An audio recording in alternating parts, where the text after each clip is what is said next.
Hello, my name is Dr. Amanda Ramirez, Doctor of Physical Therapy, specializing in all things breath, body, and beauty. One of my favorite topics to talk about, one of my favorite systems is the lymphatic system. Your lymphatic system is responsible for clearing out all of the excess cellular debris in your system. When you do not attend to your lymphatic system, you will have puffiness and swelling. I love connecting your beauty, your health, and your wellness with the lymphatic system, which is why I have a course called Lymphatic System Beauty Secrets. Not enough people know about the lymphatic system, know how it functions, and thus have these mysterious symptoms that they feel are things you have to deal with when in reality they are not. These symptoms of a stagnant lymphatic system can often get aggravated while cooking. When we experience discomfort, pain, and swelling and heaviness with cooking, it comes from fatigue and being in the same position, and that our lymphatic system is slowing down more than anything else. I have 2 videos in where I discuss how to prevent pain and swelling while you're cooking. One is for the lower body, one is for the upper body. I want to go deeper and talk about the fatigue factor. What is the fatigue factor? Fatigue factor is what I call this point when really you don't have the endurance to continue doing what you're doing. When we hold our breath, that's oftentimes a sign that you are reaching your fatigue factor.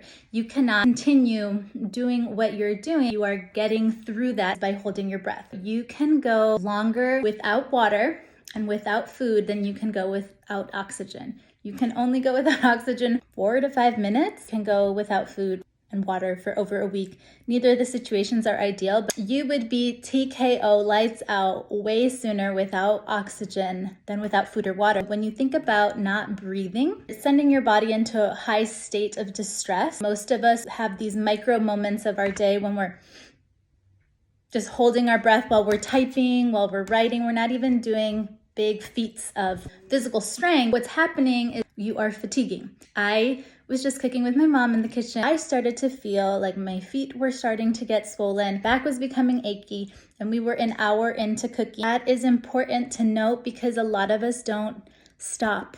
We're unwilling to take note of when our fatigue factor is. When you make tamales, you are just standing in one place. There are other things that we can do to bring more movement in a variety of positions into our tamal production line, but my mom has a certain way of doing things and that's fine. But then we need to honor when the fatigue factor is starting to set in. You're going to notice that when you start holding your breath, when your feet start becoming achy, there's a little hint of my back is feeling ready to sit down. It's just that your body is asking to change position so that you can enjoy your holidays and your time with family and actually enjoy all of the things that you have cooked in your cooking marathon. I wanted to bring to your attention the fatigue factor. The next time that you are in a situation where you're making a lot of food for a lot of people, start taking note of when you are fatiguing. It'll look different for everybody, but it'll be holding your breath. Body parts start to get achy. There are things that will occur before you have full-blown pain. There is a saying, I don't know who said it, but I enjoy it. Do you pay attention to things when you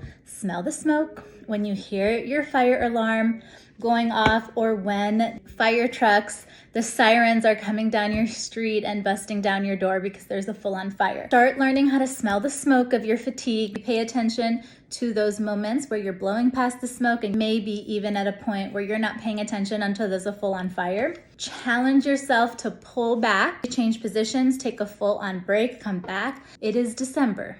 It's a little after Christmas. My mom has made this season this year in a short amount of time 500 tamales. That is so many tamales. If you are someone who really cooks a lot, your family, your friends rely on you to host and to cook, you need to understand endurance and need to understand when your fatigue factor is setting in, and you need to plan. A lot of us will hit our fatigue factor and try to push past it because we simply do not plan. We're not laying out the time it takes to go grocery shopping, the time that it takes to have a clean kitchen, the time it takes to actually prepare and cook, and the time it takes to clean up. There are a lot of experienced chefs and cooks that just are not planning in that way. You can't possibly plan and factor in your fatigue factor when you just have overall poor planning. One way to start planning out your cooking, figure out what is my fatigue factor. Realistically, how long can I stand? How long can I operate the way that I'm operating before I start smelling smoke. Let me know if that is helpful to you. I'm gonna show you the other videos to check out so that this time next year, when you're heading into New Year's cooking marathon, I want this time next year for you to really have a good understanding of how to take care of your lymphatic system, taking note of when you are fatiguing and how to prevent pain while you're cooking. I love you and have a beautiful day.